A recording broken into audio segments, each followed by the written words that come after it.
North Korea's vicious young dictator exploding with confidence tonight. His government's news anchor uses new, very aggressive language to project Kim Jong-un's threat.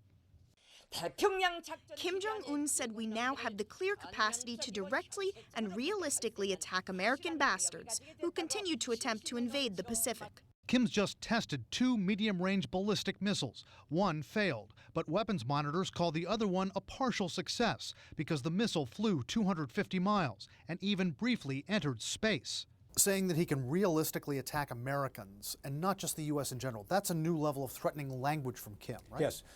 The potential for provocation and provocative language is enhanced by Kim by the fact that now he has the technology that goes to match the language. When Kim perfects the so-called Musadon missiles he just tested, experts say he'll be able to strike the Aleutian Islands in Alaska or U.S. military units on Guam.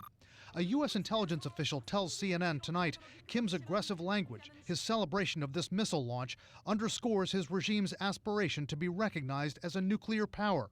Analysts say Kim also wants to fend off the threat he perceives from his principal enemies, who've just wrapped up a massive military exercise on his doorstep. He wants to deter America from even threatening to intervene. He wants to deter South Korea at the same time, obviously. And to do that, he wants to be able to say, I can attack American bases, kill Americans in their beds. Kim's also believed to be toughening up against the U.S., possibly to extort concessions, an attempt to get sanctions loosened.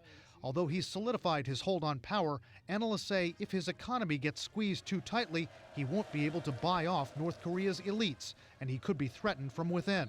But would this bold, impetuous young leader really provoke the Americans by striking them with a missile?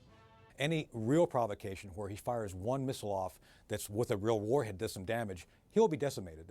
Pyongyang will become essentially a bowl of glass, and I think he knows that. Still, there are tens of thousands of Americans in Kim's line of fire. More than 28,000 American troops are deployed in South Korea. Analysts worry tonight that if Kim tries to provoke South Korea with artillery fire, maybe a commando raid, that a mishap, a miscalculation from Kim's forces could harm those Americans, then we could be in for a dangerous escalation.